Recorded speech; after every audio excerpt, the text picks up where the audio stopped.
28 मई को दिल्ली हाट में ऑपरेशन सिंदूर के उपलक्ष्य में एक आयोजन किया गया। इसमें शिरकत करने के लिए दिल्ली सरकार में मंत्री कपिल मिश्रा पहुंचे। इस दौरान लोग एक दूसरे के माथे पर सिंदूर लगाते हुए नजर आए। ऑपरेशन सिंदूर में जिस तरीके से देश की सेना ने और खास करके महिला शक्ति ने अपनी ताकत का परिचय दिया और यही सिंदूर आज आप लोगों ने एक दूसरे के माथे पर लगाया है, क्या संदेश देना चाहेंगे आप? बढ़िया खुश हैं? खुश जो हमारे मोदी जी ने करा बहुत अच्छा करा हमारे देश का बस। आप क्या कहना चाहेंगे मैम? मैं बहुत खुश हूँ मोदी के कारोबारों से। हाँ। अच्छा एक बात बताइए कि जिस तरीके से हमने देखा कि जब ऑपरेशन सिंदूर हुआ तो जब सेना की प्रेस कॉन्फ्रेंस हुई तो उसमें 2 महिलाएं हमें दिखाई दी और ऐसे में ये कहा गया कि महिला शक्ति जो थी वो ऑपरेशन सिंदूर के साथ अग्रणी रही या यूं कहा जाए कि सबसे आगे रही। अबे भी आगे पहले भी नारी थी अभी भी रहेगी अपने देश की।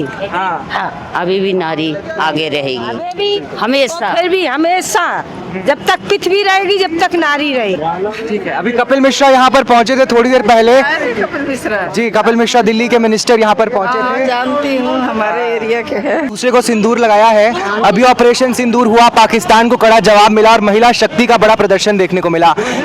ये सिंदूर कितनी ताकत देता है? बहुत बहुत बहुत ताकत वाली है, बहुत ताकत। जहाँ हमारे मोदी जी वहाँ तो सब संभव है, असंभव कुछ नहीं है। बिल्कुल। दिल्ली सरकार में मंत्री कपिल मिश्रा हमारे साथ हैं। सर, आज ये सिंदूर के जरिए आपने एक बड़ा संदेश देने की कोशिश की है कि आतंकवाद के खिलाफ भारत की नो टॉलरेंस की नीति है, क्या संदेश देना चाहेंगे? देखिए, सेना का जो पराक्रम है उसको नमन करने के लिए हमने यहाँ पर लगाया है। जी कपिल जी, ये बताइए कि भारत ने जिस तरीके से तुर्की के साथ व्यापार खत्म किया है और बुकिंग जो थी, क्योंकि आप खुद टूरिज्म के मिनिस्टर हैं, ऐसे में आपको क्या लगता है कि जो ऐसे देश जो आतंकवाद का खुलेआम समर्थन करते हैं, भारत का कैसा रवैया होना चाहिए इन देशों के प्रति? देश की जनता अपने आप बॉयकॉट कर रही है और उनको सबक मिल ही गया होगा। आप टूरिज्म के मिनिस्टर हैं, आप लोगों की तरफ से किस तरीके का स्टैंड है? जो जनता का स्टैंड है वही हमारा स्टैंड है। उद्देश्य क्या करें? उद्देश्य है सेना के पराक्रम को नमन करना और प्रधानमंत्री जी के निर्णय लेने की शक्ति को संभालना। यहाँ पे आप लोगों ने सिंदूर भी रखा है, उसको कैसे आप लोग जो भी पर्यटक आएंगे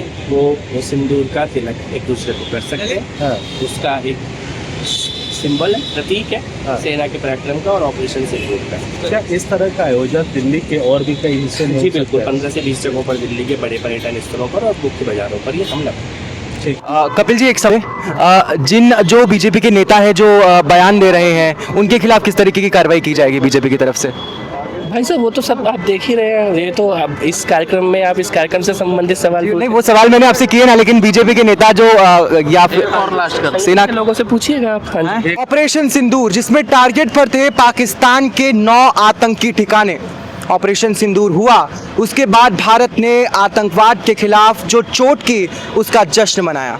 आज दिल्ली हाट में हम पहुंचे हैं जहां पर अब से कुछ ही देर पहले दिल्ली के टूरिज्म मिनिस्टर कपिल मिश्रा पहुंचे थे और ये जो सिंदूर की प्याली है इसमें से सिंदूर लेकर दूसरों को लगाया और खुद के माथे पर भी उनके सिंदूर लगा हुआ दिखा। इस सिंदूर के ज़रिए वही संदेश कि आतंकवाद अगर देश में पैर पसारेगा तो भारत का रुख होगा नो टॉलरेंस वाला। कैमरा पर्सन ललित के साथ मैं वैभव शर्मा, PPM टाइम्स। धन्यवाद।